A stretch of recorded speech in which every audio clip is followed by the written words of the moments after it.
Alors, premier outil que je vais vous proposer tout de suite, avant de rentrer dans le vif du sujet, c'est un outil qui fonctionne dans toutes les situations où on éprouve un stress. C'est un outil qui est fondé sur la respiration. C'est un outil qui s'appelle la cohérence cardiaque. Est-ce que certains d'entre vous connaissent cet outil-là? Martin, il connaît. Oui, vous connaissez. Alors, la cohérence cardiaque, c'est un outil simplement de respiration et ça fonctionne très simplement. Il y a une chose à se souvenir pour la cohérence cardiaque, c'est 365. Ça vous rappelle quelque chose, 365, 365 jours, oui. Ouais. Bon. 365, pourquoi? Parce que 3, 6, 5, en fait. La cohérence cardiaque, c'est une façon de respirer, on va la regarder. Et la cohérence cardiaque produit ses meilleurs effets quand vous la pratiquez 3 fois par jour, à raison de 6 respirations par minute, pendant 5 minutes. 3, 6, 5. Vous voyez l'idée? Alors, maintenant qu'on a posé les choses, petit point sur la respiration. Euh, Est-ce que vous savez tous avoir des respirations abdominales? C'est environ le contraire de ce qu'on nous fait faire à longueur d'année à Correspa quand on fait du sport. Disons qu'on ne respire pas tout à fait pareil.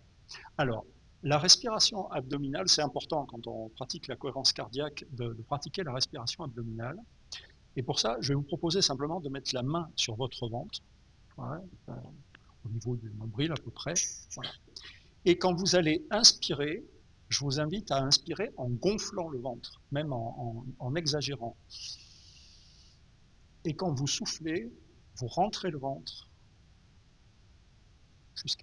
jusqu'au maximum. Et on recommence comme ça. Et vous devez sentir votre main qui bouge avec le ventre qui se gonfle et puis qui se dégonfle. Voilà. Ça, c'est la technique de respiration abdominale. Il y a une bonne façon de pratiquer. Nous pratiquons tous la respiration abdominale parce que quand on est couché, on ne peut pas ne pas faire de respiration abdominale. C'est la façon normale dont on respire quand on est couché. Donc, on sait tous le faire. Voilà. Simplement, quand on fait de la cohérence cardiaque, on le fait consciemment ou volontairement. Donc, cohérence cardiaque, assis en position droite, le dos à peu près droit, simplement les deux pieds posés par terre. Et on va prendre des inspirations. Alors, vous allez voir que 6 respirations par minute, c'est assez long. Euh, et pour ça, il y a un outil super, ça s'appelle le chronomètre. Pour s'entraîner à la cohérence cardiaque, c'est intéressant de commencer avec le chronomètre parce que ça donne la mesure des respirations.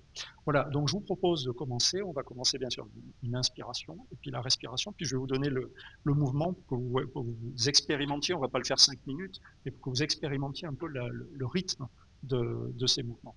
Voilà, donc on va démarrer avec une inspiration pendant 5 secondes et on expire tranquillement. Voilà. Et on inspire.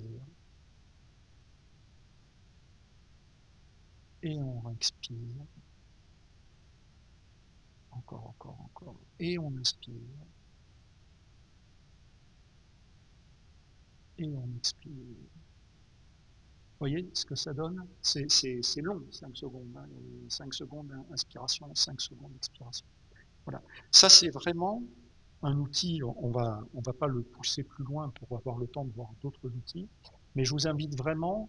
Alors, il y a deux façons de le pratiquer. Le premier, c'est quand vous êtes dans une situation de stress aigu, euh, quand on est en consultation, quand je suis en consultation avec un patient qui s'écroule en larmes, qui ne trouve plus ses mots, qui est submergé par une émotion ou quoi que ce soit, je lui fais pratiquer de la cohérence cardiaque. On fait 3, 4, parfois 5 minutes de respiration, cohérence cardiaque, parce que ça, immédiatement, ça apaise. Voilà. Ça, c'est l'usage en situation aiguë. Et puis, en situation entre un traitement de fond, si vous le pratiquez en mode 3-6-5, eh ben, vous verrez que assez rapidement, au bout d'une dizaine de jours, vous allez trouver des bienfaits, notamment de niveau de stress plus faible.